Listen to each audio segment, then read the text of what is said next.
Jason Swain, touchdown. It's time for the Swain Event with your host, Jason Swain. My man. Real sports talk for the real sports fan. All you chumps are gonna bow when I whoop him. It's time for the Swain Event, fueled by Dead End Barbecue. Give me 2 pounds and a Ric Flair.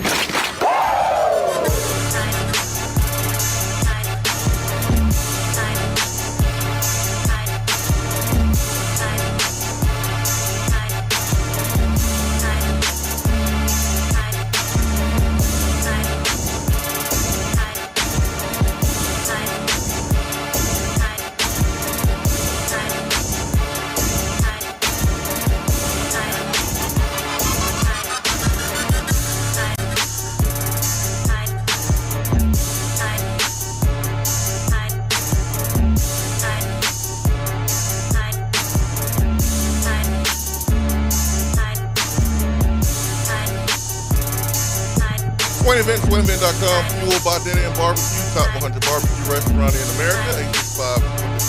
865-5503 is our telephone number. We hope you have a fantastic Thursday. We're almost to the weekend, folks. Almost to the weekend. Jason Swain here with you live from the Low T Center Studio. Ben McKee with us as well. Ben, my man, it is good to see you.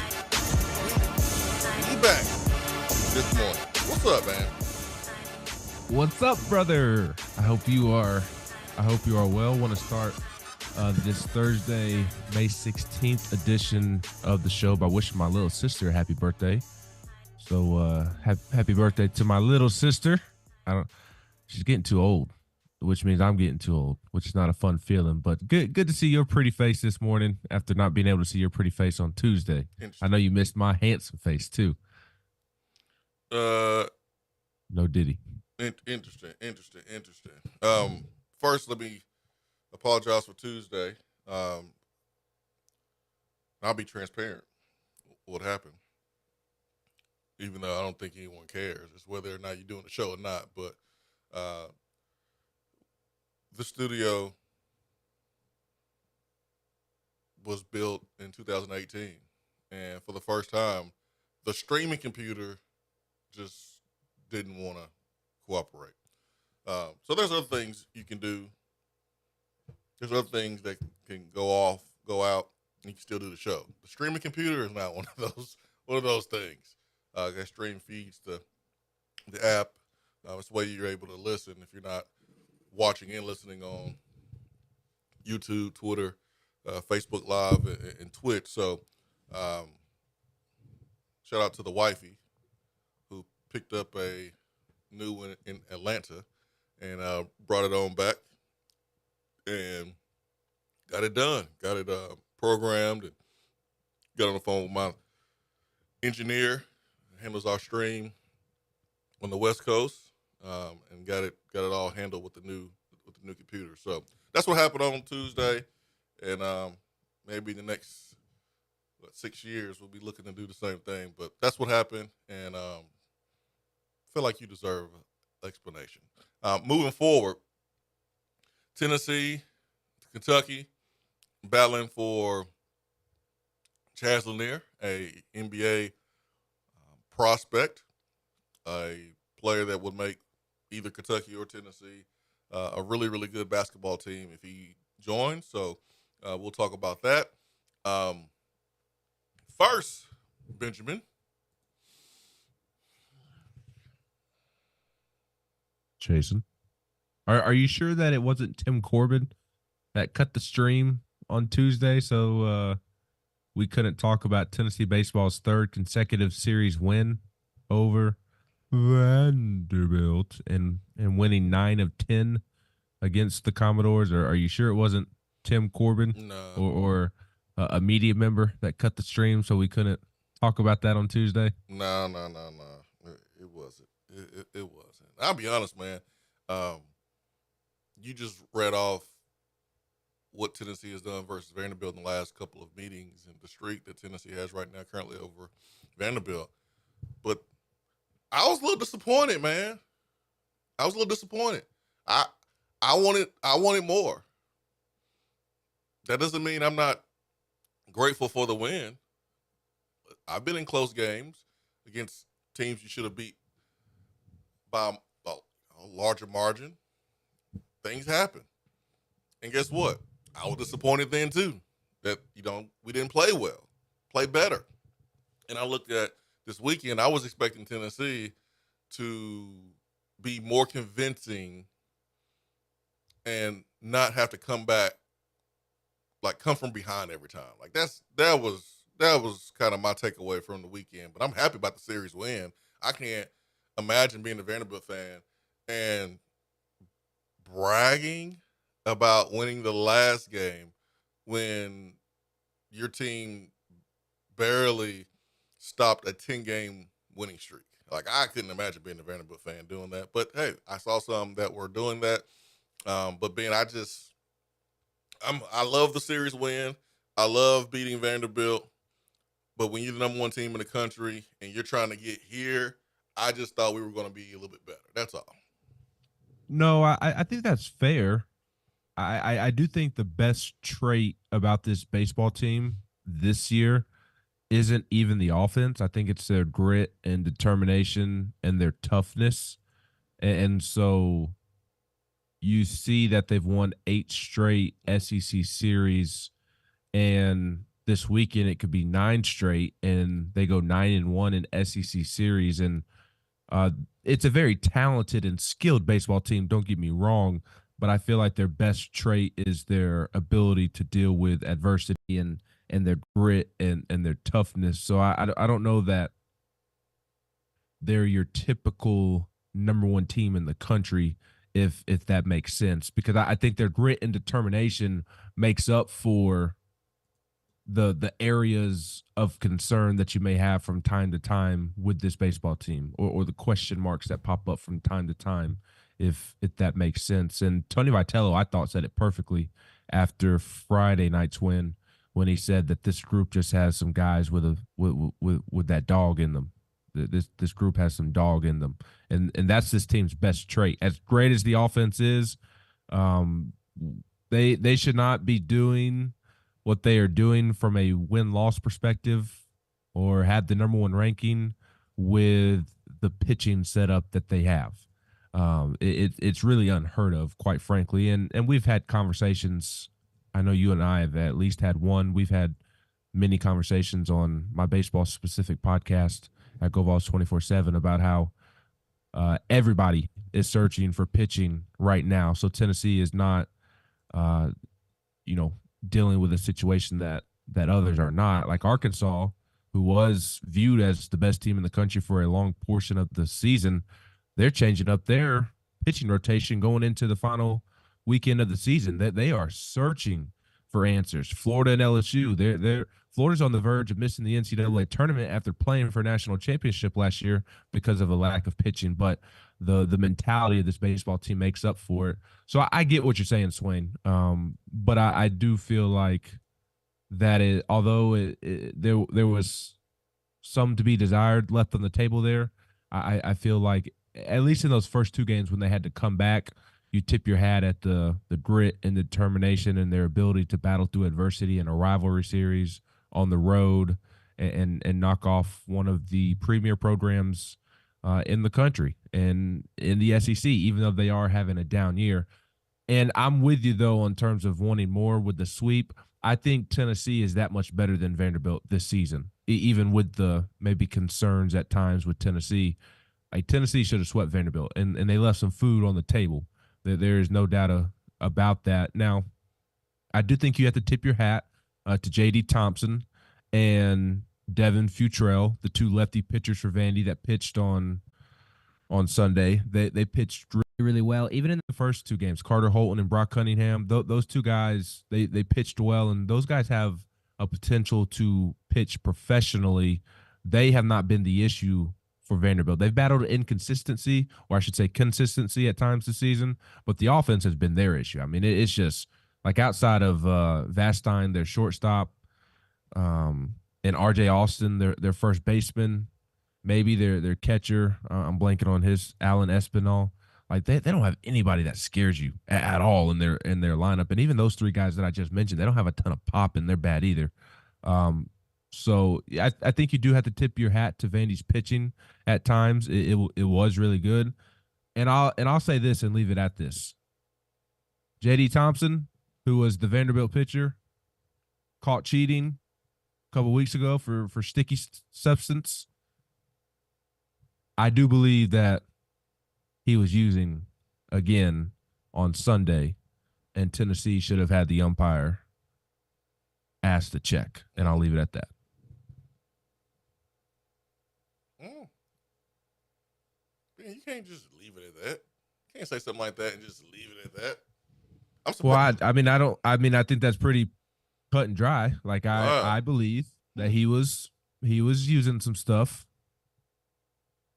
and Tennessee should have asked the umpires to check, and that's on Tennessee for not asking. If Tennessee's players were offering commentary in the dugout about things that they were hearing, and you hear the baseball be released differently, sounds like Velcro being ripped off when you're hearing that while he is pitching, and it's on Tennessee to ask. So I'm kind of, come on, go ahead and ask.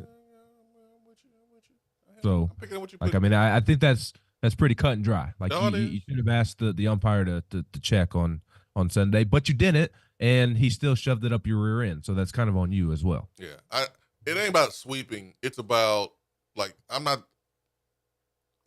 didn't want more in terms of a sweep, even though, like, I expected that. It was about playing from behind each game. That was my thing. All right, I gotta hit this. We can come back to baseball.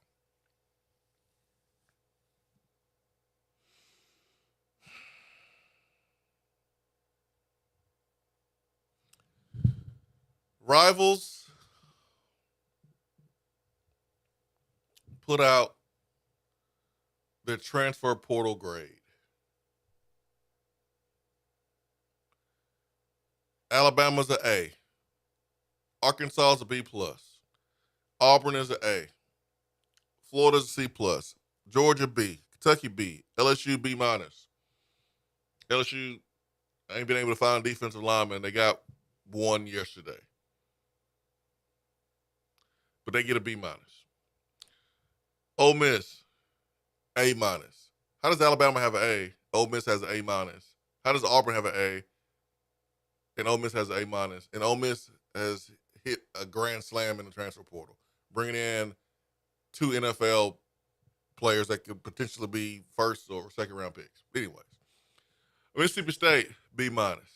Missouri, B+. OU, A. South Carolina, C-. Texas, B-. Texas A&M, B+. Vanderbilt, C. Tennessee, a D. Tennessee Volunteers, a D. Really? Who put this list together? Tennessee went out and got Holden Stays, who starting tight end, Notre Dame. You went out, you got Chris Brazzell, who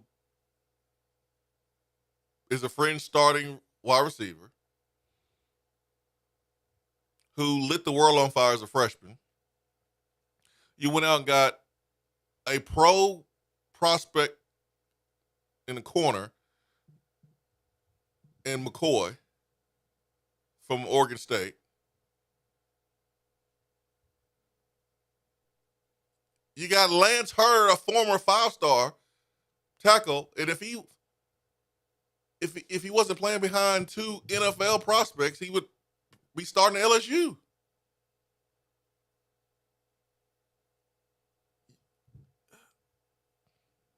Like, what are we doing here, Rivals? are we trying to generate some back and forth, some engagement with Tennessee fans? 'Cause that typically is a trick. If you want engagement, you want clicks, you want people to get all bothered about something you put out. If you want to do that, there's one fan base that you engage. That's Tennessee fans. Is that what we're doing here? Because this makes no sense to me. But it gives us the opportunity to talk about our transfers. I'm all about that, man. To me, it just seems like a lack of knowledge, and I'm just going to speak on their grade of Tennessee being a D, because that does not make any sense at all to me.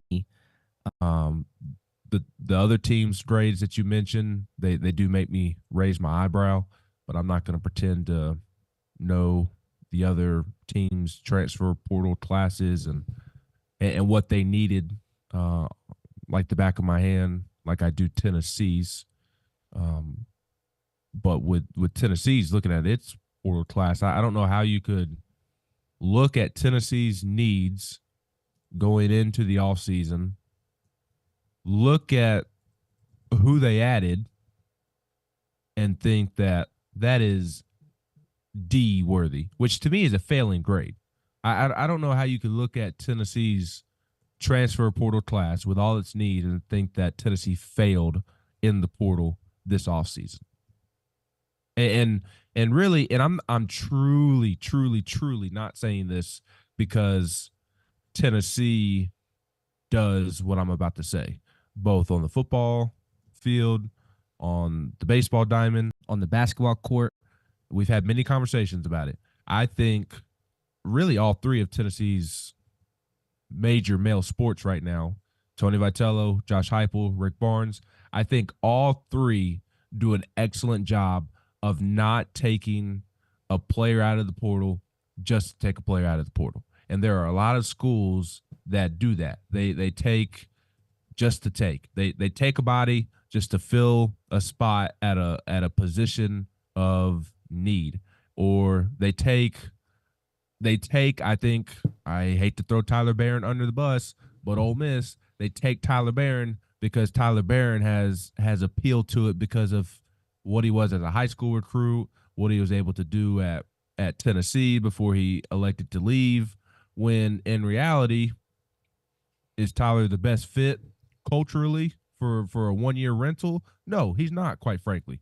And there's been some others that have left that I would say fit that same billing. Like Wesley Walker can't decide where he wants to play football this fall. And there's some others as well. So I think Tennessee not taking just to take anybody and everybody, I think that is also like I don't know the right word, but as a stamp of approval almost of what you're doing in the portal and not just taking guys to take guys. You're filling needs with talented players, but you're not that's what I'm getting to is like when you see Ole Miss have the ranking that it has or Alabama, like those teams this offseason were taking anybody and everybody because they had needs. And you get caught up in, I think, when you're assessing who did good and who didn't do good in the portal, you're kind of looking at who was picking up the most players. And that's what those teams with those A grades did, is they had the most players join their team from the portal this offseason. Whereas to me, the better sign of success in the portal is when you're selective, you're taking good players at position of needs, but you're not just taking a body just to take a body. You're willing to pass on players that may not fit into your culture or may mess up the locker room dynamic. And I feel like Tennessee does a really good job of not taking a body just to take a body, where I do feel like because Kalen DeBoer took over a situation where so many players left, I do feel like there's a little bit of, we need players, so let's take a body just to take a body. And I feel like there's a little bit of that with Lane Kiffin as well, to where he wants to be this portal king. So he's just like, all the transfers come to Oxford. And I think that maybe increases the perception of your portal class inaccurately, if that makes sense.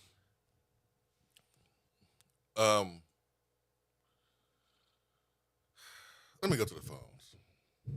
That'll give me enough time to think about whether or not I'm going to say what I want to say. Good morning. Good morning. Oh, hold on. There we go. Good morning. There we go. Good morning. Hey, Turkey Man.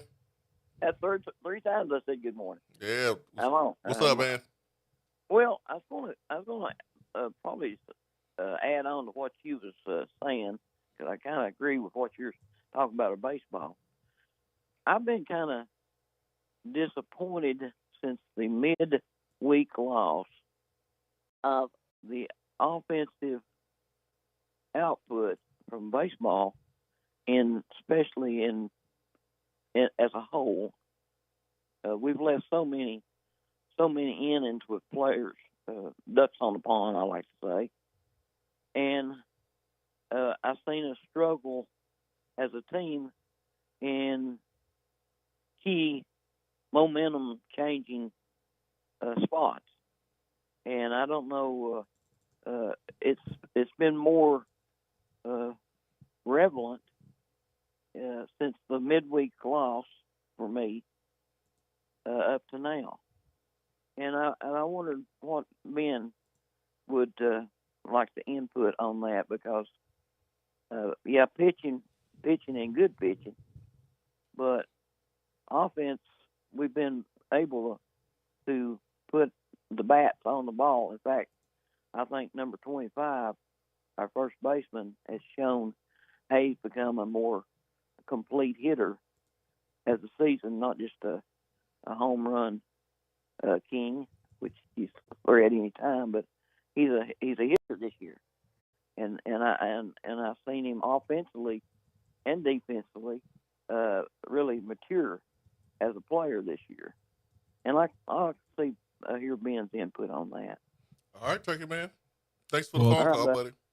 Yeah, thanks for calling in, Turkey Man. Good to hear from you. I slightly disagree with you, Turkey Man. I do think there's been some inconsistencies at time since that midweek loss, or maybe I should say the offense has not been perfect by any stretch of the imagination, but they've still picked up series wins at Florida and at Vanderbilt against two division rivals since that midweek loss, and they've had several crucial hits. I mean, this past weekend, Kavaris Tears, what he was able to do in game one, going the opposite way with Tennessee trailing to essentially win then the game, and that sparked a big eighth inning, if I remember correctly.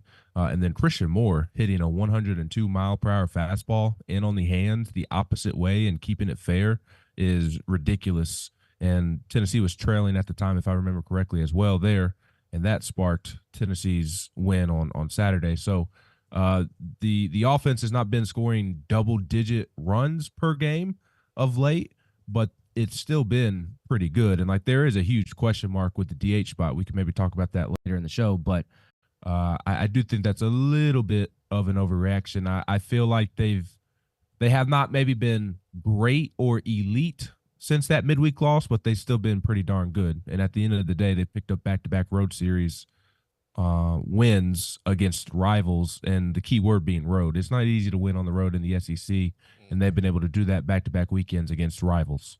All right, let's get back to the phones. 865-255-03. Good morning. Hey, good morning, gentlemen. How we doing today? What's up? Not much. Mind if I talk a little portal rankings? Yeah, absolutely. Okay. Wanted to ask you guys, actually, first, let me ask this in general. Does it feel like there's a lot of people in college football that are potentially underestimating Tennessee next year? Like, I saw a couple of top 25 rankings that, either had Tennessee, like, way towards the back. I saw one in particular that didn't even have us ranked in the top 25. And then I look at that portal. Yeah, I look at that portal grade, and I'm kind of scratching my head. I felt like when Tennessee won in 2022, the next year's rankings, preseason rankings, were too high based on what we had done before, knowing that we had lost really good players. And I think the rankings now are a little too low because of what happened last year. So, yeah, like I feel like putting us in the teens is pretty fair considering, we won our bowl game and won 9 games. But, like, anything lower than, 15, 16, 17, I think it's too low. Anything higher than 12 or so is too high. I think mid-teens to high teens is pretty fair. Yeah, and that's a fair statement. With regards to that portal ranking that they did, oh god, I almost feel like a lot of these rating sites are trying to justify their high school rankings. I mean, the guys that we brought in that were really impactful players, with the exception of Hurd at offensive tackle, everybody else wasn't high ranked coming out of high school. But yet, where they came from, they contributed a lot. In fact, you look at a kid like Brazel, a kid like McCoy. I mean, they were starting and excelling as true freshmen. Exactly. So, you look at some of the other pieces we brought in, like Stays at tight end. I mean, who is a better tight end available in the portal this offseason? I couldn't really think of one off the top of my head. Yeah, I can't either. I also find it funny, and this kind of ties in with the whole, underestimation. When you start looking at some of the roster moves that were made, I mean, this should tell a lot of people, in my opinion, about where the staff feels like they're at, not only from a starting standpoint, but from a depth standpoint. I mean, you had our leading tackler on defense hit the portal because he was concerned probably about getting regular snaps. And he went to Memphis. I mean, I think that – right, and he went to Memphis. Mm-hmm. I mean, so there's been a lot of talk about James Pierce being potential, first rounder, even top of the first round type pick. A lot of depth on the defensive line. I mean, this is a completely overhauled secondary. I mean, if you stop and think about it. Oh, it is. I mean, who was a starter last year? You're probably going to end up with 5 new starters in the secondary. Offensive line, you returned a bunch of guys that are fifth-year seniors, and you added arguably the best offensive tackle that was in the portal, depending on who you talk to. So I guess I'm kind of missing this whole narrative that, Tennessee didn't do a lot in the portal. Now, maybe at running back, could they have potentially added someone just because of, concern about injury? Yeah, that's possible. But the staff obviously evaluated and said, no, the guys we like, we're happy where we're at. So, I mean, for the first time in a long time, I'm really trying to pull back the expectations of this team. I don't know what that means from a wins and loss perspective this year, but, for the first time in a long time, I don't see a lot of holes, whether it be on offense, defense. If somebody gets hurt, there's at least another guy that can kind of jump in and take meaningful snaps versus trying to piecemeal this together during the season. What are your all thoughts on that? Yeah, Justin, we'll get to that, man. 100%, man. Looking forward to having that, continue to have that conversation. So we'll definitely get to that. 865-255-03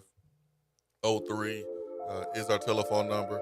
Again, 865-255-03. When we come back, we will get to Justin's question. Big event taking place this weekend. We have to share with you as well. We'll do that on the other side. Swain Event, fueled by Dead End Barbecue.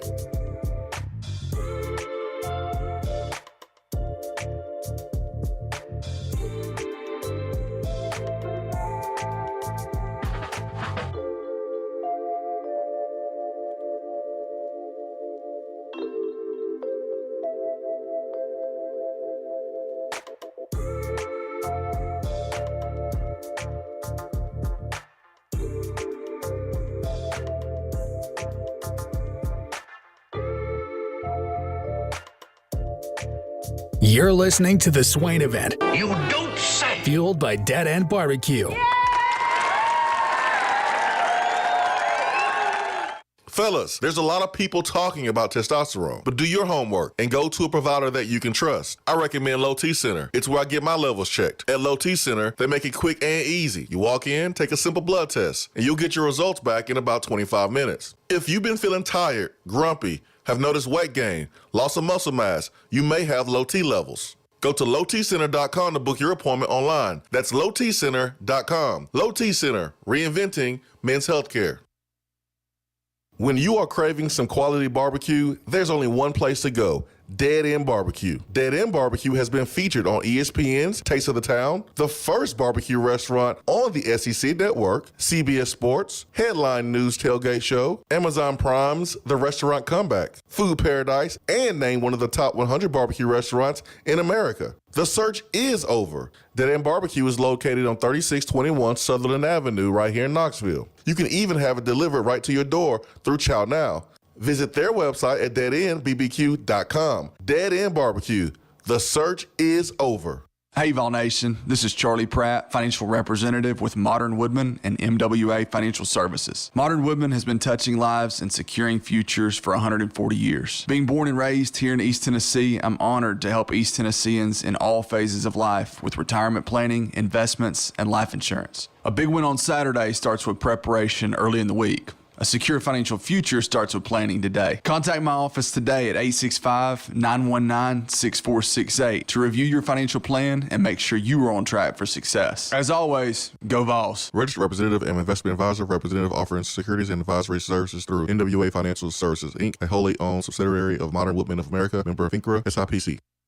Good morning, Swain Event fam. America's College Sports Town has everything you could want in a lifestyle. You want a cottage home in town or a downtown condo, or maybe you're looking for a home with a pool or a lake property. Well, whatever you want, the Knoxville area has it, and I'm ready to assist when it's time to find what you're looking for. So give me a call, Jennifer Morris, 865-694-5904, or email me at jennifermorris865@gmail.com, and check out my website at nextmovesmokymountains.com. Go Vols! Beatty Chevrolet saves you money. 2.9% APR or $5,000 total value on new Silverado 1500s. New Equinox with 1.9% APR plus no payments for 90 days or $2,500 total cash allowance at Beatty Chevrolet. Just because you can't call in doesn't mean that you have to sit on the sideline. Impact the show with a text box. It's part of the free Swain Event app. Swain Event, SwainEvent.com, fueled by Dead End Barbecue. Top 100 barbecue restaurant in America. Ben McKee, Go Vols 247. I'm Jason Swain. Hope everyone is continuing to have a great morning. And we got something special for you because on the line right now, joining us is owner of Dead End Barbecue, George Ewart. George, good morning. Good morning, Jason. Appreciate you having me on. Hey, man, big event taking place this weekend right here in Knoxville. The first of many eating competitions, the food of choice, bologna. George, tell us a little bit about what's going on this weekend and how people can be a part of it. Yeah, so talking about downloading your app for free, this event's free as well, okay? So it is Saturday, May 18th, and it's right across the street from Dead End Barbecue at UT Rec Sports. So there'll be parking there in the facility of UT Rec Sports, about 200 or 300 spaces. There's about 500 or 600 spaces down at West High School that people can park at. All is free. The gates will open at 11 o'clock. We'll have Sterl the Pearl there spinning some tunes. Oh, yeah. To start everything up, get everybody jacked up, and then the show will be starting. There'll be some shows from that Major League Eating guys will be doing in that time frame as well. And then at noon, the television broadcast will start, and we'll probably be we have Star Spangled Banner, and youth is going to come there and sing it. We got a lot of dignitaries that are going to be up on the stage.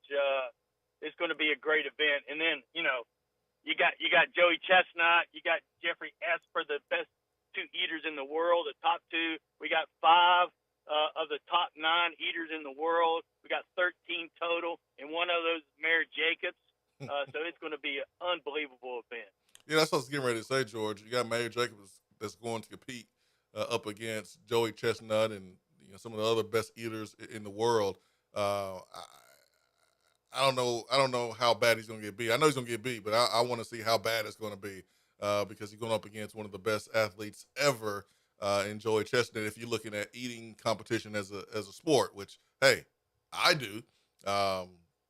He is one of the best. So it's going to be really, really, really cool. It's going to be fun, and I encourage everyone to come out. Man, this is awesome for you and the team to be able to bring something to Knoxville that will be here, I think, for years and years to come. Well, yeah, I mean, that's the thing about it. You look at this. The last time Knoxville was in the world, right, was at World's Fair in 1982. So now we're, or 84, I think it was 82, yeah. So now, here we are with the World Bologna Eating Contest. I mean, there's no other one in the world except right here in Knoxville. And, this is going to be an event that we're going to continue to grow, and people are going to come every year, and we're just going to make this, the Bologna Festival. It's Knoxville smoked bologna, Nashville hot chicken. We're going to be Knoxville smoked bologna. Let's do it. We're validating it by having the world championship here. And I want to echo like Joey Chestnut. All right, 16 straight Nathan Hot Dog Championships, 55 world records, 55 world records. Tell me somebody that's done that. Now, we got the opportunity to have him here. He'll be at our restaurant at 12:30 tomorrow to meet and greet people. So if you all want to come out and meet him, get an autograph, talk to him, he'll be there from 12:30 probably to about 2 or something like that. He's got a busy schedule tomorrow, but you'll have a chance to get a picture with Joey Chestnut tomorrow. Awesome. But George, man, thank you so much for allowing us to talk to you about the event and sharing the information about the event. More information for those that want more is at majorleagueeating.com. All the details are right there on the website. George, look forward to seeing you on Saturday, my man. And, hey, and you're going to be out there holding the microphone out in front of the crowd too, man. Everybody needs to come. That's right. And see Jason Swain live too. So make sure you're there. Sideline reporting, bologna eating competition. Thank you, man. I appreciate you. You're the best. All right, thank you, man. See you soon. Right. See you. All right, bye. George Hewitt on a Dead End Barbecue. Yeah, Mayor Drake about to get dominated, man. Joey Chestnut. 865-255-03. This list. I'm trying to be nice here, Ben. I took a phone call with Justin, had a break, just had George on. I've had time to think about whether or not I'm going to want to say what I was going to say. And Ben, I've come to the conclusion that I'm still going to say what I'm going to say.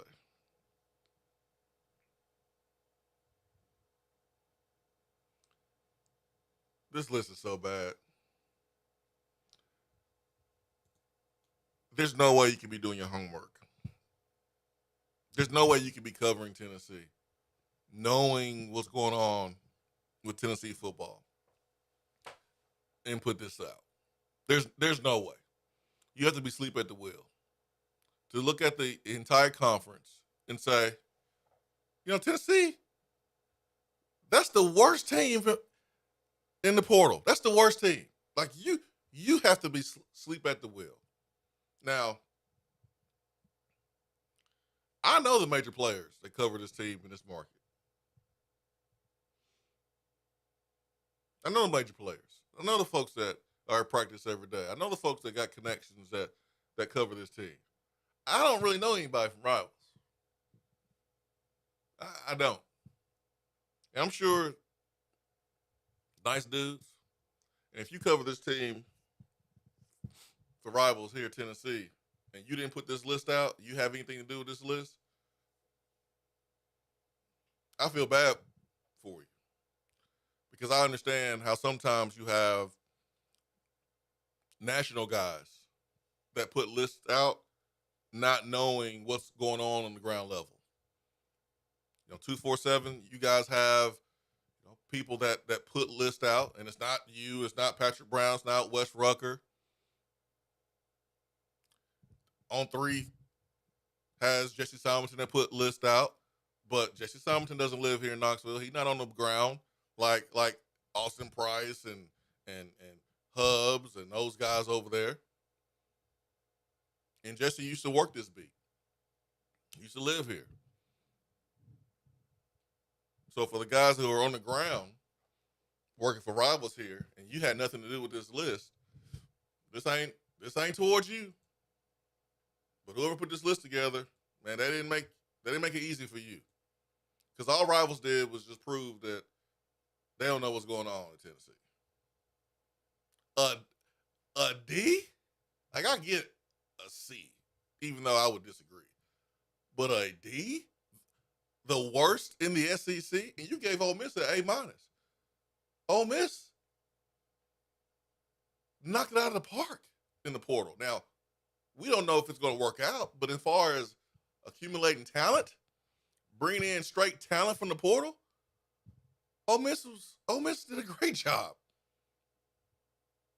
A great job. But Tennessee, a D?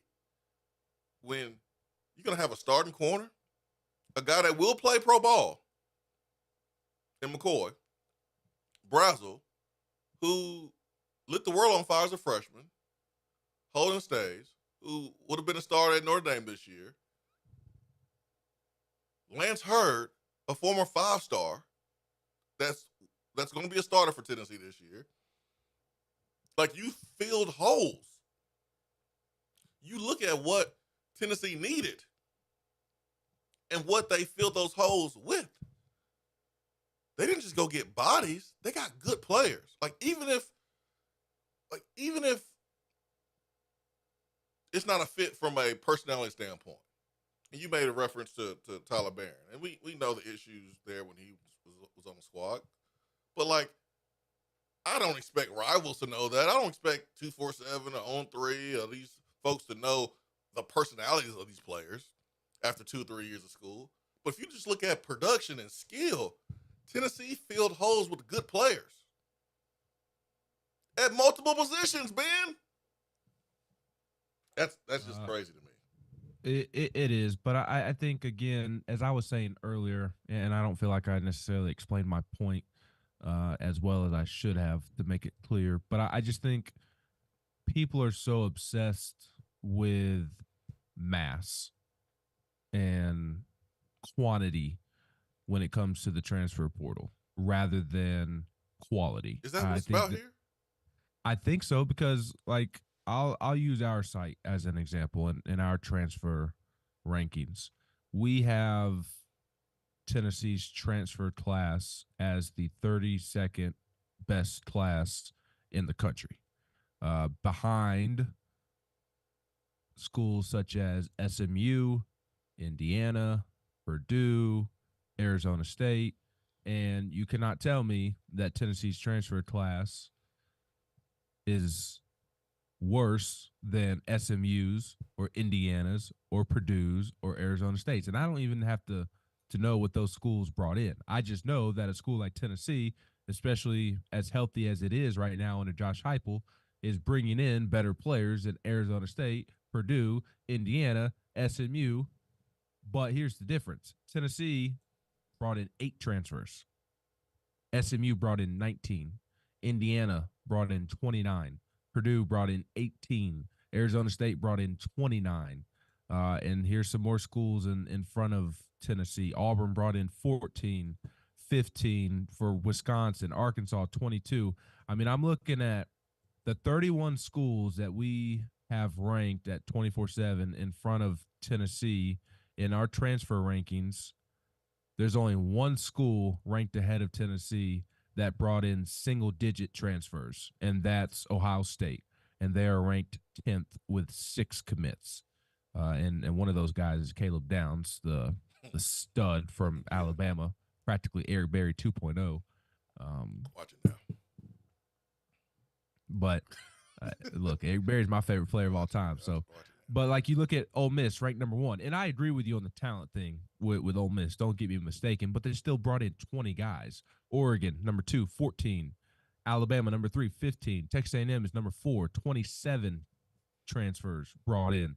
So I think we live in a day and age in the transfer portal where everybody gets caught up on quantity over quality. It is not cool to just bring in 8 transfers. It is not cool to build your roster through the high school ranks. It is perceived to be cool to build your roster through the transfer portal.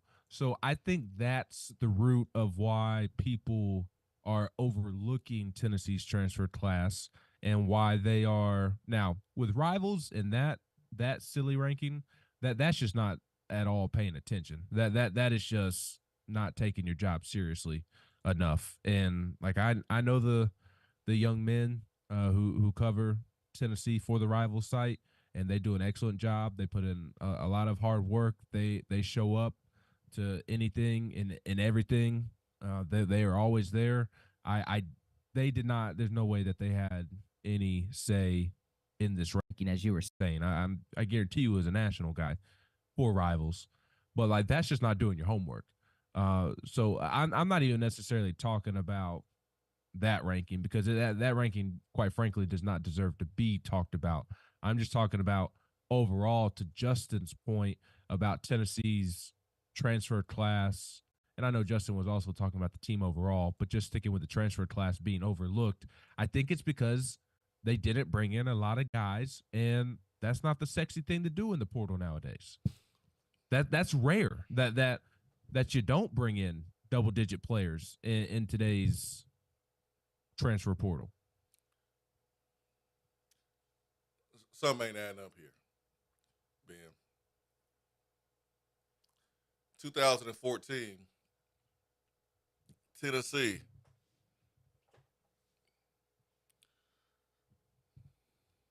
signed more players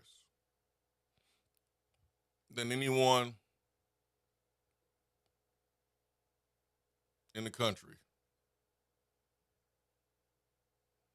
Top 50. I'm looking at the top 50 according to 247 Sports. Tennessee had more than anybody else. NC State had 31 commits. Arizona had 31 commits. If you remember, that was a year where Tennessee loaded up and had 32 commits. It was ranked 7th in the country without one 5-star, 16 4-stars, and you had 16 3-stars. He had 16 3-stars. And Tennessee found themselves, top 10 in recruiting.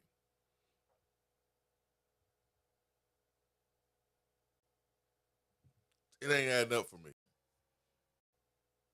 Because it can't be about numbers, man. It has to be about quality. So if we're going to do rankings, let's do rankings. Let's not do it on the number of people that you're bringing in, but the quality of people that you're bringing in. Because that was what recruiting rankings was built on initially, was the quality of players you're bringing in. And you rate those players individually. And then you come up with your ranking for the team based on the number of quality players that you got. And it should be easier now than ranking high school players because you got game film. You got game film of players from college playing against dudes who are closer to age, who are physically more developed. They're playing in college games. So it should be easier than ranking high school kids because you got more evidence. So because Tennessee didn't go out and say, hey, everybody, come on in.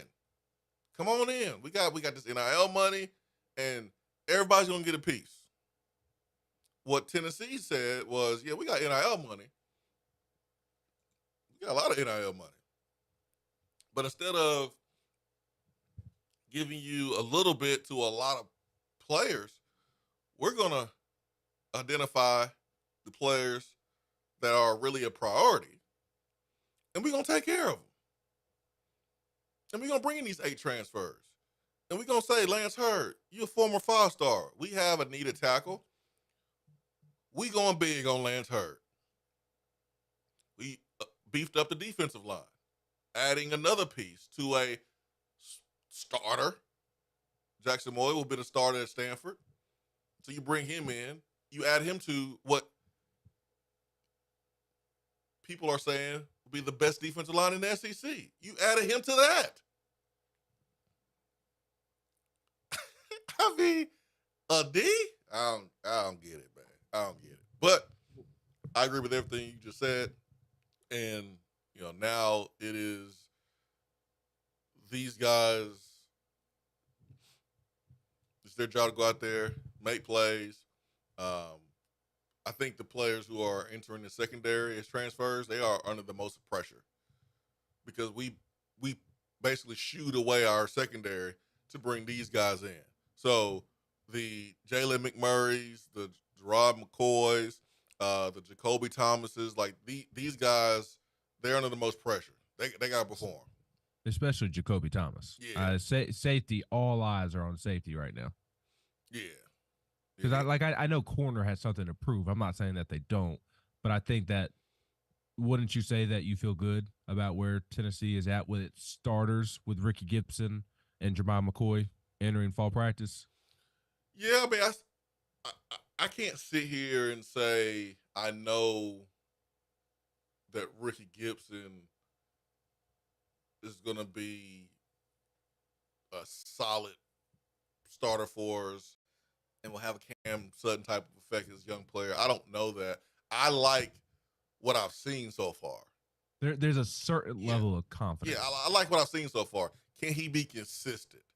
But Right. I do feel better about these corners going into this season than I did about last year's corners going into the previous season. I do as well. Yeah. I don't have that feeling about safety. Understandable.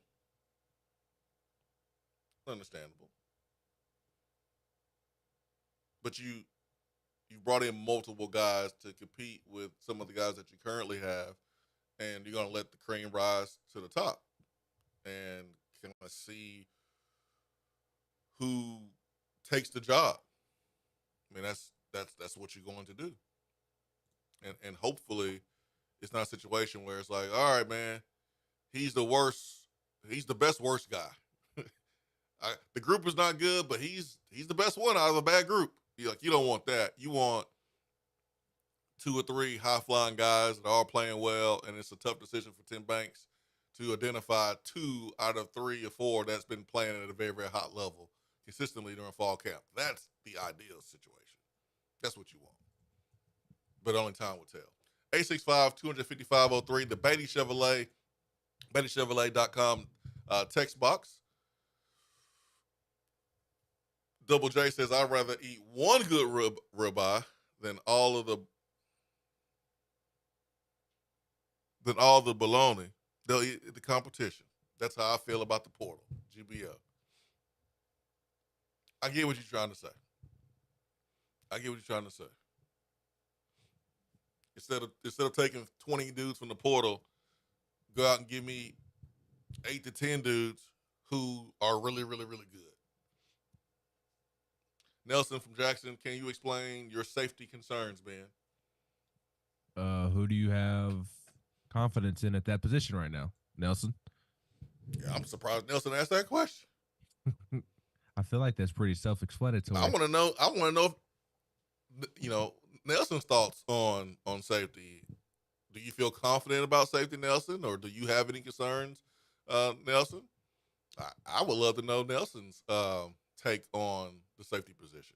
Now, I will say, although I expressed my concern about safety, I have heard positive remarks about Jacoby Thomas. Like that is somebody who could potentially be a guy. I'm not saying he's going to be Eric Berry or Deion Grant back there, but like I don't know that he's going to be a complete bust either. Like he looked good in pads in the spring. He was bigger than I anticipated him being. He looked like an SEC defensive back to my eyes. Now, maybe that was a poor job on me in understanding what he was at MTSU, and that's why it took me by surprise. But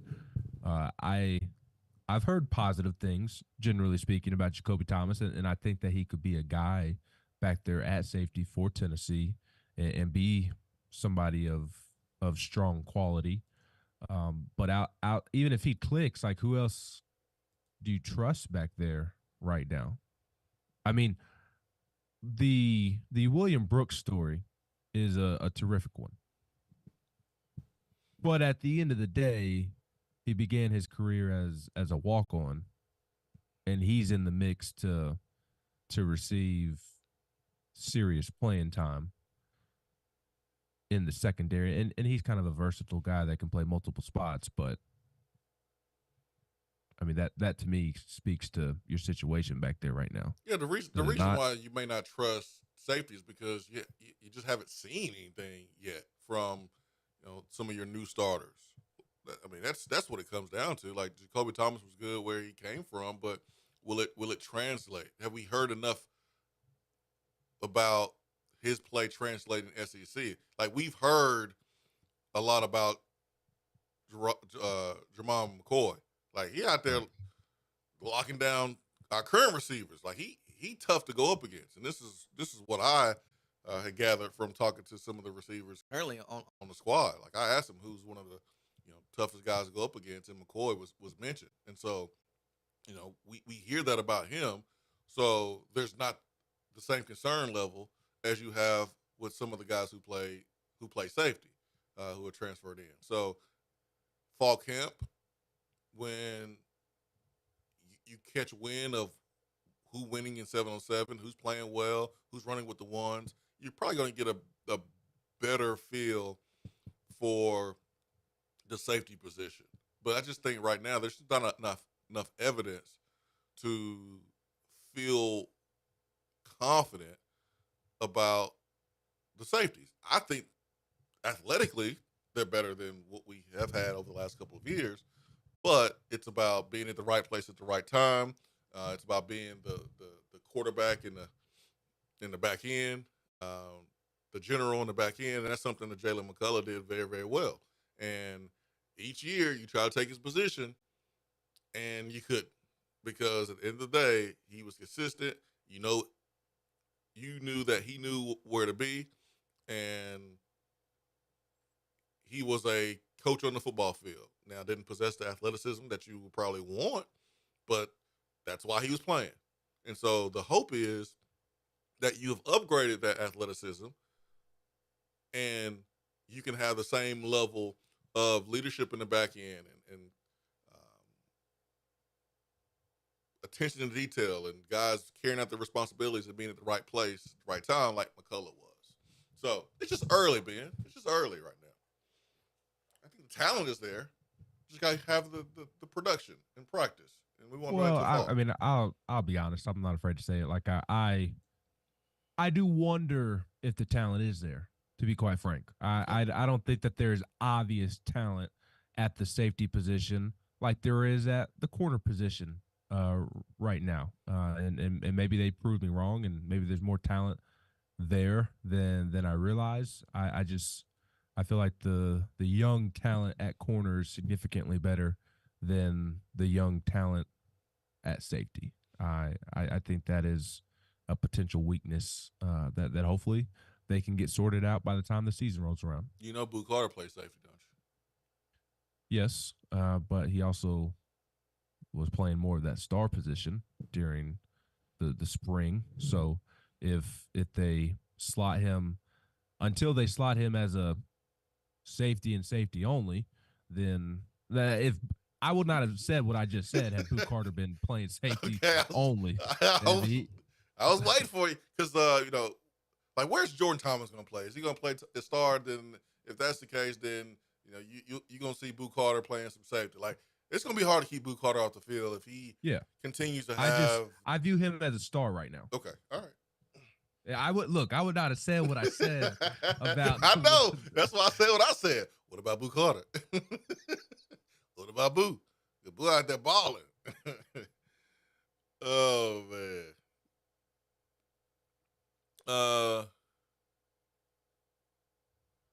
Mafia, what you talking about? You know I can't read that. Ain't got nothing to do with nothing.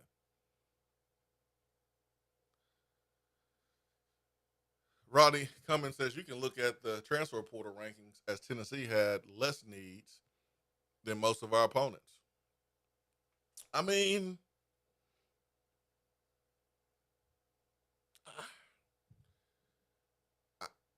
I can make a case that even the teams that were good last year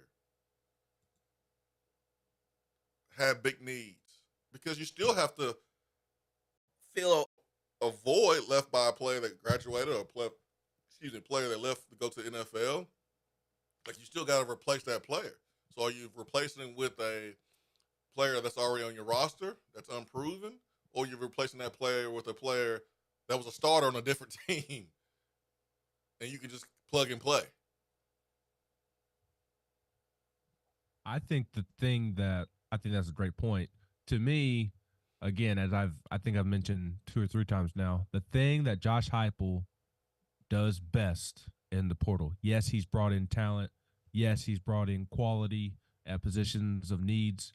But the thing that he does best is that he is not afraid to say no for what appears to be a sexy transfer option in the portal. Ooh. Lane Kiffin is like, bring all the talent here. Bring it all. And that may prove fruitful for him this year. I have my concerns about whether or not that all that talent at Ole Miss is actually going to click the way that people think it's going to click, because there's a lot of transfers that Ole Miss brought in that has baggage. And Josh Heupel is not bringing in anybody with baggage, or at least he's not bringing in a collective group of guys with baggage. He's not going to disturb his culture. And to me, that is the best thing that Josh Heupel does when examining options in the portal. And that's not something that he's going to get credit for from the outside looking in. And when I say outside, I'm talking about people outside of Knoxville examining Tennessee's transfer class. They're not going to give him credit for that. And to me, that's what he does best in the portal. Same thing with Rick Barnes. Same thing with Tony Vitello.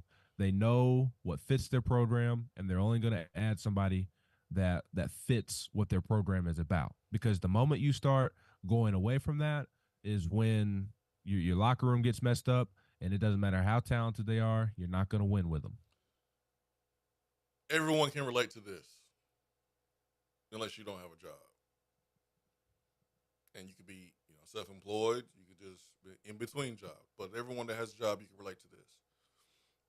You've been at your job. You've been busting your butt. You've been producing. And you're getting paid what you're being paid. They bring somebody new in. And that player, that employee is making double of what you're making. Day one. How you feeling about that? That's gonna rub me the wrong way. How other people feeling about that? I mean, it's no different than the laziest person you work with being the one that makes the most. Hey, man. Like it bothers you. It annoys you. It's not fair. It rubs you the wrong way. Yeah, man. Yeah. So let's apply that to these basketball teams, these football teams, because that's or baseball. All right, because we see people hitting the portal and baseball too, or women's basketball. It can disrupt your locker room. It can be a problem. So if you are a coach, that is something you have to think about. How many times did we see recruiting services initially put out potential destinations for players that hit the portal. Remember when Juice Wells hit the portal at the beginning? Tennessee was listed as a possible destination. What about the running back from Oregon State? Tennessee was listed. Like you had like Tennessee listed, in Tennessee really wasn't trying to go after the young man, but people just put two and two together. Like, oh, Tennessee needs that position. Oh, this will be a guy to get because he's good. Not knowing that Tennessee probably knows that asking price, and it's like, nah, man, we can't put him in the same room as some of the guys that has done everything that we've asked him to do. We feel good about what they're going to do this year, and we're gonna sit here and pay this dude double or triple. Nah, we can't have that because that's gonna be a problem. There's a lot of coaches who are thinking with that mindset. And that asking price with Juice Wells specific, it comes with red flags too. I mean, we talked about it at the time and wondered why Juice Wells was cleared to play, but did not play in those last couple of games at South Carolina. Not only is there a big asking price, but some of these dudes have serious red flags attached to their name that the public does not know about. Yep. So it goes back to this list. I'm sorry, it's wrong. If you want to look at, you'll make a list based on the number of transfers you brought in. Okay, cool, whatever. But you're not really helping the credibility if you make a list based on numbers instead of quality. That don't really make a lot of sense to me. 865-255-03 is our telephone number. Are based off of the quality. I mean, like each player gets a ranking and there's a number next to their name, but the more players you have in their class, that number's going to go up because you're adding them all together. That's what y'all do? I mean, it's no different than our high school rankings. You know how the class calculator works. Yeah. I'm wondering if Rivals used it. I'm not. Well, Rivals, that was just somebody putting a letter grade next to. That was just a content. My point. Somebody putting a letter grade next to. My point exactly. I know we feed into what they want. They want the engagement. They want people, talking about the ranking, even though it's trash. Hey, well, they're getting attention. It's not the attention that they're craving. 865-255-03 is our telephone number. Swain Event fueled by Dead End Barbecue. Stay with us.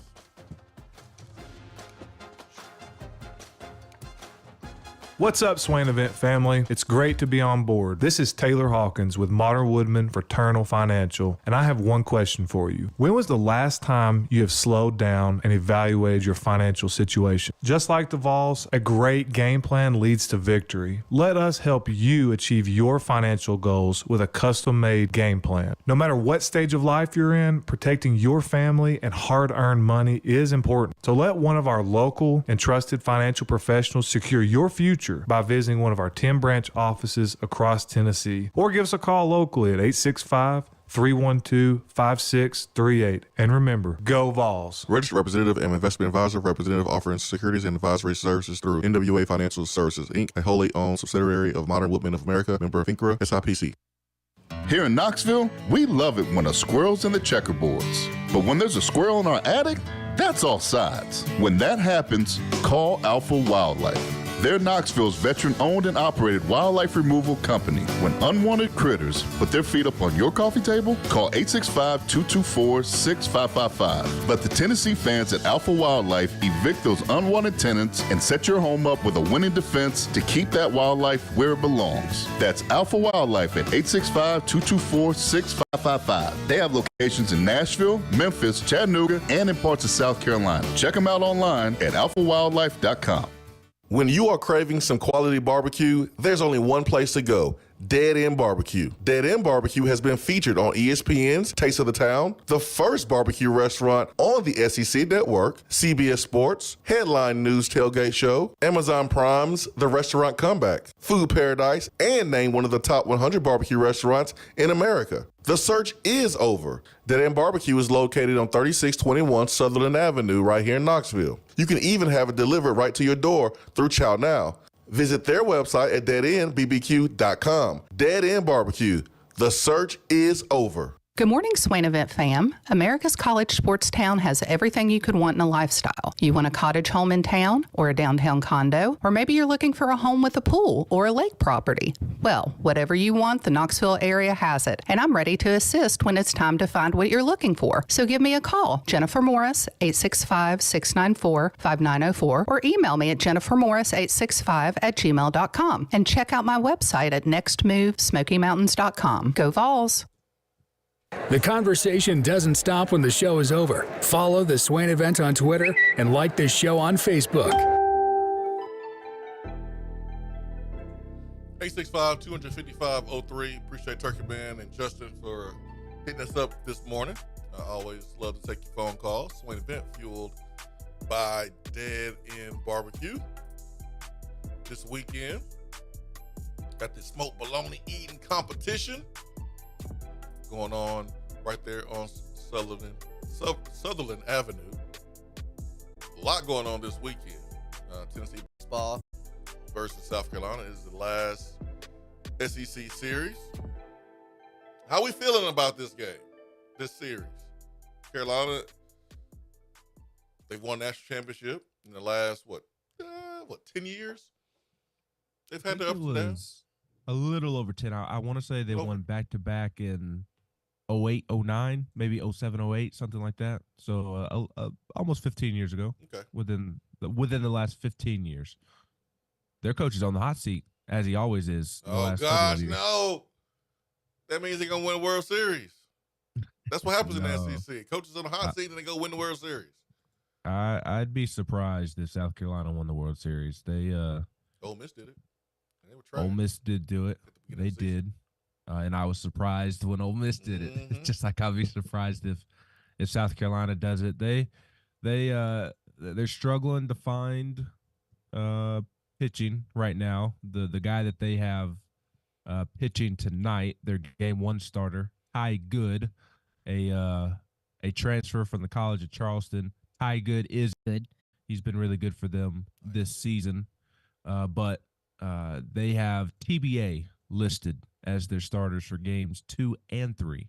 So a heavy workload coming up for TBA this weekend. So they're struggling to find themselves on the mound, and they do have a couple of big bats in the lineup.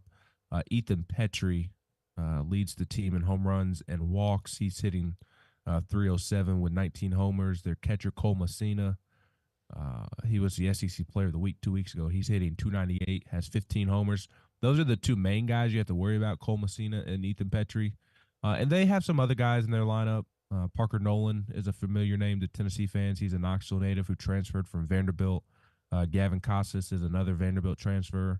Neither one of those guys are having great years, but they're capable of getting you if you're not careful. And they have some other guys in the lineup that can get you, but they don't have the depth, in my opinion, that other lineups like Tennessee's has. So Tennessee, the more talented team for sure, but curious to see how Tennessee handles playing a more desperate team in South Carolina. I think that they'll be fine because they've played the more desperate team the last couple of weeks. Florida was very desperate trying to get into the NCAA tournament. Vanderbilt, very desperate trying to get into the NCAA tournament. And South Carolina, they're kind of on the fringe. And this, they have 13 SEC wins, Swain. And this what I'm about to say will tell you how difficult life is in the SEC. Right now, they could either be on the bubble for the NCAA tournament going into Hoover, or with a successful weekend in Knoxville, could be in position to host a regional. What? I mean, that's how crazy it is in the SEC, that they could either be on the bubble going to Hoover, or they could be in position to host a regional going to Hoover. That's how crazy life is inside the SEC. So, which leads me to a question I want to ask you here in a minute about Tennessee playing a more desperate team. First, I want to give a shout out to Jennifer Morris, as we always do. Shout out to the Millette family. I hope I'm saying the last name correctly. Apologize if I don't. They are part of the Swain Event family as well. They trusted Jennifer to help them find a home. They made an offer last night, and their fingers are crossed. So, Swain Event family, let's have our fingers crossed for them, and hope they get that house that they're wanting. Jennifer has helped my family find the house that we were wanting on several occasions, and she does a great job of taking all the stress away during a very frantic time. So please, for all of your real estate needs, please reach out to Jennifer Morris of KellerWilliamsRealty.com for all of your real estate needs. Nobody does better work in Knoxville, plain and simple. I wanted to ask you about some comments Christian Moore had on Tuesday after the game. Like, Tennessee is playing the more desperate team because South Carolina is playing to get into the NCAA tournament, but Tennessee should also not play desperate, but play with a sense of urgency because they're still in contention to win the outright SEC regular season title. Now, they do need a little help from Vanderbilt. Vanderbilt plays at Kentucky this weekend, and Tennessee needs Vanderbilt to win at least one game, and then Tennessee would need to sweep its series against South Carolina, or if Tennessee was able to sweep and Vandy wins the series, and they would be outright champs. But as long as Tennessee sweeps and Kentucky loses one this weekend, Tennessee and Kentucky would have a share for the SEC regular season title. Although Tennessee technically owns the tiebreakers, the SEC would still crown them champs, I believe. So there is still plenty to play for. No mistake about it. Like, that's not nothing. But Christian Moore, Wes asked a great question on Tuesday after the win over Belmont. Like, hey, where does winning the SEC tournament rank? And I'm paraphrasing. Where does the SEC tournament rank for you guys on the list of goals that you set out before the season? And Simo essentially said, again, I'm paraphrasing, he said, like, winning the SEC tournament would be cool and all, but we did that my freshman year, didn't make it to Omaha. We didn't win the SEC tournament last year, one and done, made it to Omaha.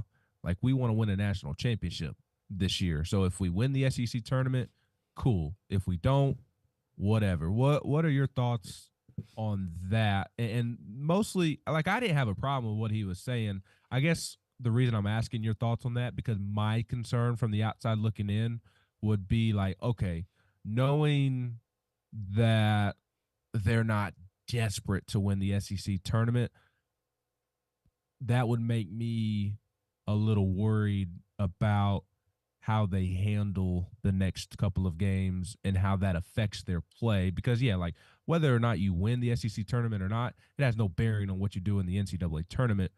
But you do want to be playing good baseball going into the NCAA tournament, and you don't want to get yourself in a funk in Hoover, and that funk lead to you not doing well in the tournament. So what are your thoughts on Simo's comments there?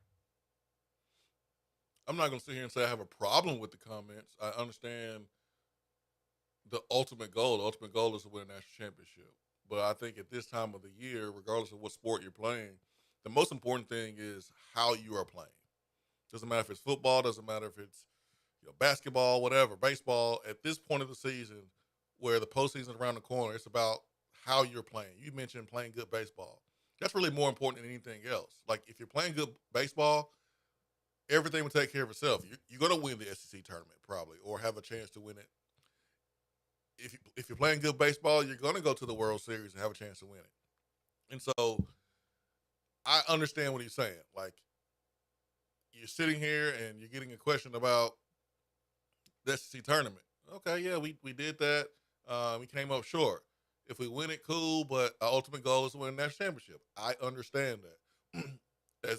As Christian Moore sits as a leader and a captain, what he needs to do with young players on the team and players that were not part of this team like he was, that experienced those really high highs of winning the conference but falling short of the ultimate goal, he needs to constantly remind guys, hey, man, it's about playing our best ball. Like, playing our best ball. It's this game right here in front of us. It's one game at a time. yes, we want to win SC championship. Yes, we want to win a national championship. But if you just keep it really simple and remind dudes, like, no, we hungry too. We're desperate too. Like, there's not just one kind of desperate team. Just because a team is trying to fight to get into the playoffs, that doesn't mean they're more desperate, more hungry than a team like Tennessee. Because Tennessee as a program is desperate. We have been the favorite to win a national championship. This is our second year. We have how many wins in Omaha? One win. Tennessee baseball has been talked about more than any other program around the country with less wins in Omaha. We desperate. We desperate for results to meet hype.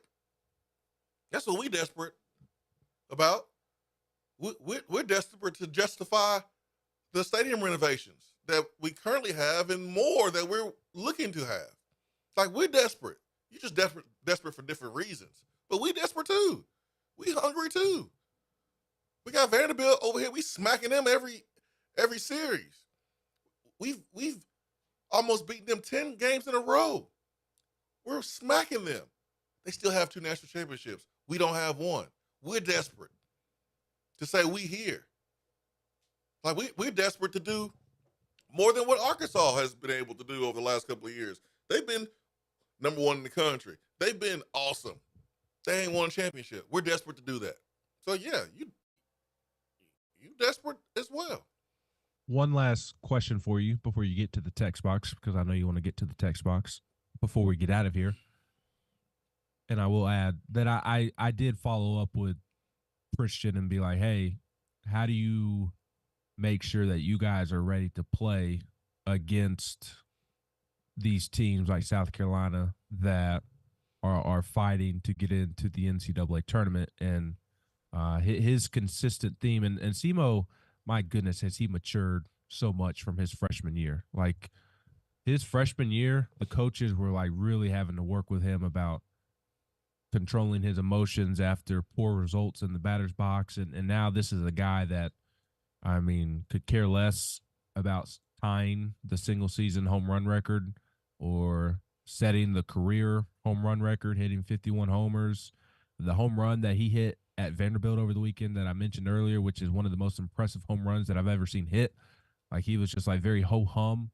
Like, he is very, very much the cliche, I'm trying to go 1-0 today, trying to win today, trying to help my team the best I can. Like, all of his answers when asked about how do you treat each game leading up to the NCAA tournament were very, very good. So I would be surprised if, although Carolina, and I agree with what you're saying. I'm not trying to say that Tennessee's not also desperate or not playing for things, but I would be surprised if they don't show up ready to play, even though they are a little comfortable with their current seeding going into the NCAA tournament. Like I just think when, as a competitor, it doesn't matter what's at stakes when that first pitch is thrown, when the basketball is thrown in the air for tip-off, or when the football is sent in the air by the kicker on kickoff. Like, once that ball's in the air, it's go time. And as a competitor, you're ready to go. And like I was saying earlier, this team, the best thing that it has going for them is that it's got a bunch of dogs. And when it's time to play baseball, it doesn't matter what's at stake.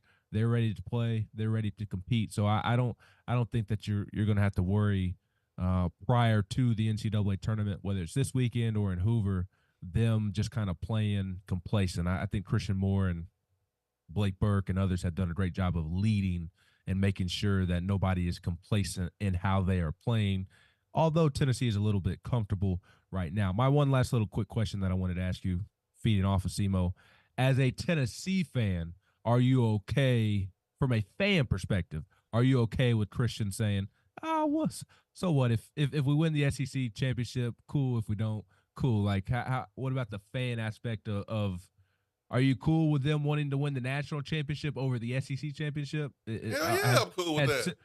Well, I asked that in the sense of, like, a couple of years ago when Tennessee had not gone to Hoover, when they had not made a couple of SEC tournament runs, like, Tennessee was not in it was in a different spot from a program perspective. Has Tennessee officially reached that point since it has won a regular season title, since it has won an SEC tournament championship, that it's like, okay, if we win it, cool. If not, then whatever. Let's go win that national championship. You're cool with that from a fan perspective as well? If someone else had said this that was not part of those teams that won SEC championships but didn't reach the ultimate goal, then maybe I'm looking at them differently. But the fact that Christian, who is playing at an extremely high level, that if it wasn't for old boy in Georgia, would be what SEC Player of the Year, hands down. Like, he say what he want to say. He producing. That's the next step for this program. Like, everyone knows it, and I think the PC answer would have been, we want to win them all. We just worry about one game at a time. And that would have been an answer that nobody would have had a problem with. But we all thinking, we already did the SEC. Yeah, it'd be good to win it again. Cool. But like, we want to go further. Like Alabama basketball. They didn't win SEC regular season. They didn't win SEC tournament, but guess what they did? They went to the Final Four. That's what we want to do. So that's if Zakai Ziegler was like, yeah, man. I mean, SEC, that was good, dog. We did that last year, but I'm trying to win. I'm trying to go to the Final Four this year. SEC regular season, SEC tournament, that's cool. If we win it, cool. If we don't, cool. I'm trying to go to the Final Four. If Zakai Ziegler said that, I would be like, hell yeah, I'm with you. And I think a lot of fans feel that way, especially with Tennessee basketball. I mean, we saw it this last year and had discussions about how maybe this is too strong, but there was a sense of apathy towards the regular season, and everybody was sitting around waiting to see what happened in the NCAA tournament. And part of that was because, like, Rick Barnes at Tennessee has accomplished so much during the regular season. We've seen them win 2 regular season titles now. We've seen them win the SEC tournament. We've seen them play in 2 other tournament title games. Like, we've seen them accomplish all that you can accomplish during the regular season and in the SEC tournament. Tennessee fans wanted that next step of getting to the Final Four or getting even to an Elite 8, competing for a national championship as close as you can. And I feel like baseball has reached that point and is reaching that point of, we expect regular season success from you all. Like, that is a given each and every season. Now the next step is winning that title. So I think fans have also reached that point, Swain, of like, you've done all that you can do in the regular season. The program has evolved and has the talent to go win a national championship. So go win a national championship. But I'd be lying, and I've expressed this when we've had our college football playoff conversations. I just don't want conference championships to ever be scoffed at or viewed as unsignificant, because I do feel like they are still significant. We spend all year hating the other teams in the conference, enjoying the different rivalry games and series that we watch and play. I don't want conference championships to not be significant, because I think they are significant. I think they're kind of the backbone of why we love college sports, because we love to hate others. We love all the schools that we hate. We love to hate them. So there's that aspect of why I bring that up as well, as like, yes, they should want to go win the national championship, but you should also take a lot of pride and be proud in winning an SEC championship, because it's not insignificant. Yeah, that's why I said I'm okay with him saying, if we win it, cool. If we don't, cool. Like, you want to win it, but the national championship is the goal. Like when Alabama beat Georgia in the SEC championship game, but then Georgia won the national championship, you think Georgia was thinking about the SEC championship game while they were celebrating winning the national championship? No. But in that moment, when you lost, you're like, dang, man, we lost. The competitor in you lost in that moment. It stinks. But you understand, like, your ultimate goal is still attainable, and that's winning the national championship. So, man, for me, that's what it's about. All right. Neil Mafia wants to discuss NIL deals for Winthrop. I got no information on that one. Last one before we get out of here. Chaz Lanier. Vaughn Birmingham says, so, Chaz Lanier going to Kentucky, or are we going to show Kentucky why they are a little brother with our wallet? Big bank, take little bank. Let me sit up in my chair for this one. This is all you, brother. Have fun. All right.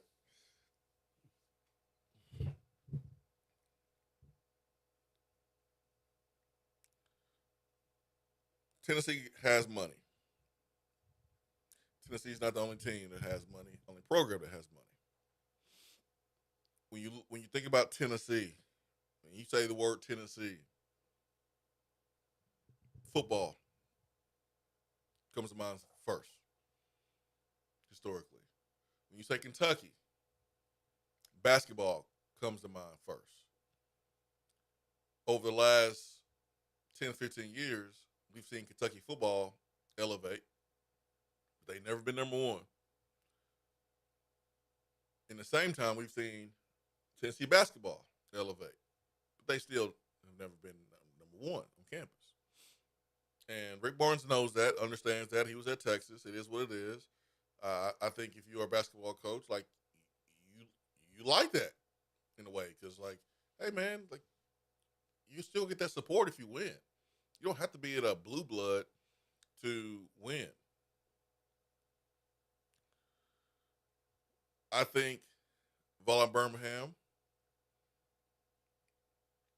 I would not approach this situation with that mindset, thinking that Tennessee just has a bigger bank than Kentucky. And big banks don't take little bank when it comes to Chaz Lanier and basketball. Kentucky is a basketball school. They put basketball number one. I think they are willing to do more for their basketball program than most programs are willing to do for theirs. Why? Because we're talking about a blue blood here. I don't think Tennessee is going to outbid Kentucky for Chaz Lanier. I don't think that's going to happen. I think Kentucky, who was paying Coach Cal a lifetime contract, was paying him major money, top 5 money in college basketball. Now they're paying one of their own, Mark Pope. So they're saving money. They're going to say, we're going to make sure that he's successful.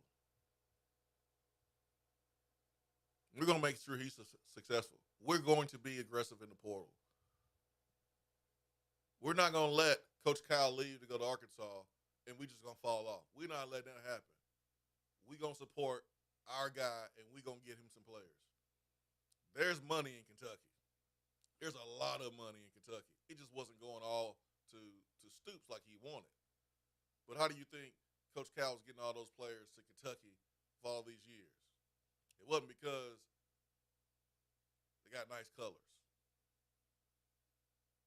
So there's always been money there. And I'll repeat, I don't think Tennessee is going to outbid Kentucky. How about now, Ben? I'm good. You still hear me? Okay. I don't know what's going on. Yeah, I don't think that's going to happen. And so Chaz Lanier is going to have to make a really tough decision, which, I mean, I wish I was in Chaz Lanier's position. He's making a tough decision about, which am I going to take the biggest offer? Or I'm going to take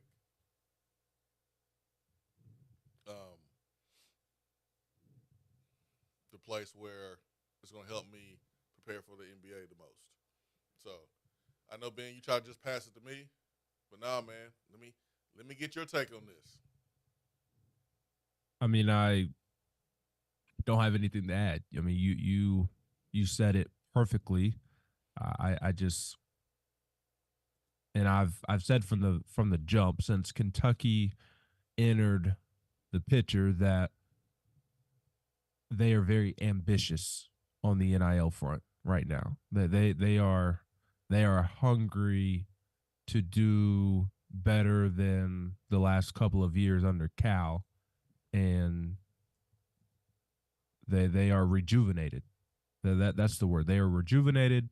They are ambitious. They are hungry, and they are willing to do what they need to do on the NIL front to make sure that they set Mark Pope up to be successful. I think if all things were equal, if NIL was not a thing, if money was not involved, I think Chaz Lanier comes to Tennessee 10 times out of 10.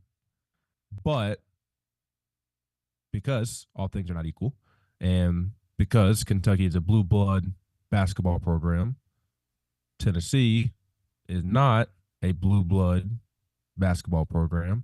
I think there's a greater chance that he ends up at Kentucky if NIL is the decision making. If that is the reason that he were to pick a school, if it was 90% NIL decision, then I do think it would be Kentucky, because I do think that Tennessee has not shied away from pursuing Chaz Lanier on the NIL front. It's just not at Kentucky's level. And I don't know that it's anything that Tennessee is doing wrong on the NIL front. I just think that Kentucky is being very, very, very ambitious on the NIL front. So it to me, if Chaz Lanier ends up at Tennessee, that means that he took a pay cut, or Tennessee ponied up to the level of Kentucky, and I don't see Tennessee ponying up to the level of Kentucky. And Swain, wouldn't you agree that it's not necessarily Tennessee doing anything wrong? Like, they have made a very, very, very, very competitive, fair offer. Yeah, like I would say you can't outspend everybody. Like, you can't outspend everybody in every sport. Like, you're not going to be able to do that. You're not going to be able to outspend everybody in every sport. You're going to have to pick and choose who you want to go all in for, who you want to spend more for, what sport, what position, what player. You got to pick and choose. You can't outspend everybody in every sport. No one's doing that. The closest would probably be Miami, where you're like, oh, man, they're doing it in multiple sports. Miami ain't won nothing in their sport. Not one of them. They have not won anything big. And they're the closest school that has outspun other programs in multiple sports. So, like, do we have funds? Yeah. Have we been aggressive? Yes. Will we be aggressive? Yes. But we're not outspending everybody in every sport for every player. There's no way you can do that. Not a blue blood that is desperate. That you could probably say is overpaying, even for a guy like Chaz Lanier, who is arguably the best bucket getter to enter the portal. I mean, you could make a case that they are, I think, overspending for even him if they do eventually land him. Yeah, I'm not saying, and on the text box here, the Betty Chevrolet text box, Rodney said, damn, he's going to Kentucky, LOL. I don't know what he's going to do. I just know that Kentucky is really, really aggressive, and I don't think Tennessee is going to outbid Kentucky. I just don't see that happening. It would, as I said, I mean, wouldn't you agree? He would have to take a pay cut, essentially. He would have to take less to come to Tennessee. That's my feeling. That's my feeling. My feeling as well. And again, I mean, how realistic do you think that is? Because I do believe that, again, as I mentioned, if money was not on the table, all things equal, I think he's coming to Tennessee 10 out of 10 times. I think so too. So how unrealistic is it to think that maybe he takes less to come to Tennessee? I guess depends on how big that gap is. Is it a couple 100,000 gap? Is it close to $1 million gap? I don't know. Yeah, I mean, who out here turning down $250,000 or $500,000? Who's doing that? Well, in theory, he's a guy that 1 year stop in the SEC and potential lottery pick, first round pick, and you make up that money on the back end. But it is still turning down $250,000 at the end of the day. Yeah. The point of this topic is for you, the Tennessee fan, to not sit there and be like Vaughn Birmingham. And we love you, Vaughn Birmingham. Just use an example here. But the point is this conversation is for you to understand it wouldn't be wise to take the approach that Vaughn Birmingham is taking by saying, yeah, we big brother. Big bank take little bank in every sport. Yeah, that's what we do. Now, if this is football, might be a different conversation. But we're talking about Kentucky basketball here, Blue Bud. I just think they're willing to do what Tennessee is not willing to do in order to get back to where they think they should be. We are steps ahead of them. Now, we are trying to maintain where we are and take the next step, whereas Kentucky is trying to catch up. And they are willing to probably do more than what other schools are willing. So think about us with football. Remember, there was a conversation months ago about how Tennessee was aggressive. Why? Because we were behind and we were willing to do what some other teams were not willing to do or what other teams didn't have to do. So think about some of the aggressive football programs out here in the last couple of years now with NIL. Nebraska, Miami, Tennessee. These are the programs that once were on the top and trying to get back there. Kentucky's the same in basketball. That's how you should look at it. All right, Ben. Can I throw in one last thought? Please, man. Because Chip Payne makes a good point. Chaz is playing the system because either today or tomorrow he is having a pro day.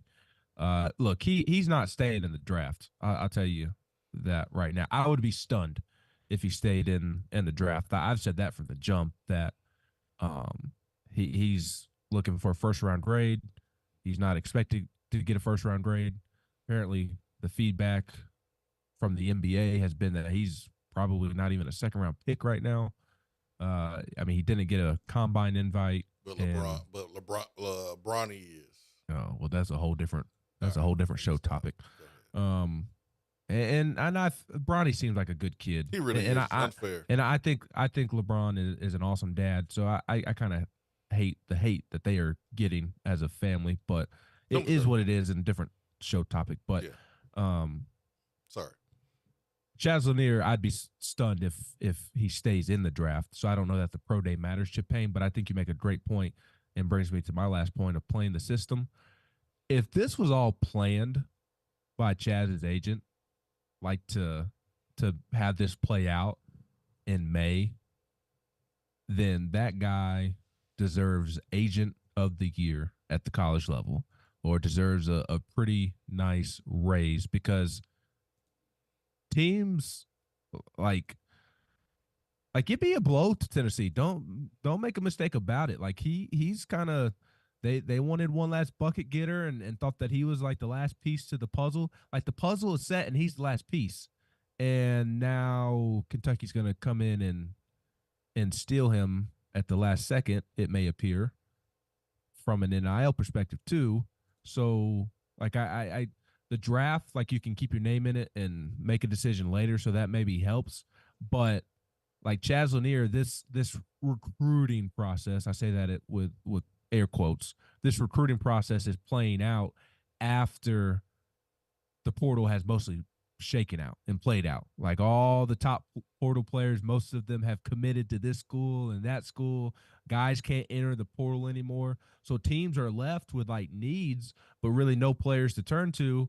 And then there's Chaz Lanier sitting there after everything's already played out. Guys can't enter the portal anymore. Everybody's committed to this school or that school. And there's Chaz Lanier, arguably the best offensive player to enter the portal this offseason. And he's just sitting there, ripe for the taking, hasn't committed anywhere. He enters the portal super late.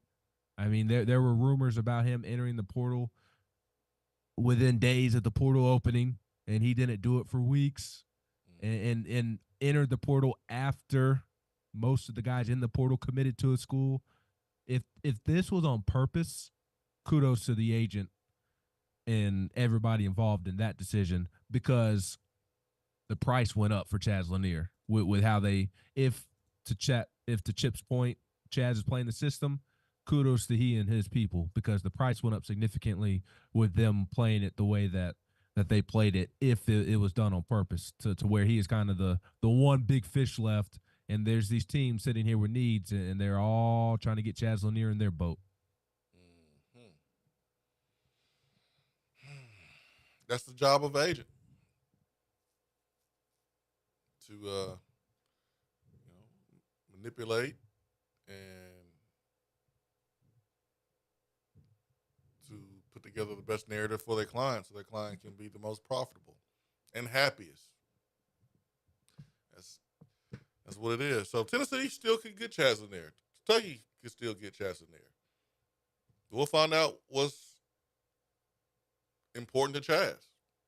Tennessee still has strong connections to Chaz Lanier. Very strong. Strong connections. It makes sense basketball-wise. Kentucky has the money. Tennessee has the connections and on-court evidence, which is more important. Yep. So, only time will tell, my friend. Only time will tell. All right, 865-255-03 is always our telephone number here to the Swain Event. That is our time for today. Homeowners. Right now, 0% interest financing for 24 months on select HVAC systems, HVAC systems, generators, and tankless water heaters. $99 drain cleaning special. Take care of your home systems before the peak summer temperatures hit. Visit the website, that is happyhealer.com, today for more details. For Ben McKee, I'm Jason Swain. I hope y'all have a great rest of your day, great weekend. Tuesday, we'll be back. Swain Event, fueled by Daddy and Barbecue. Peace and love. You're out.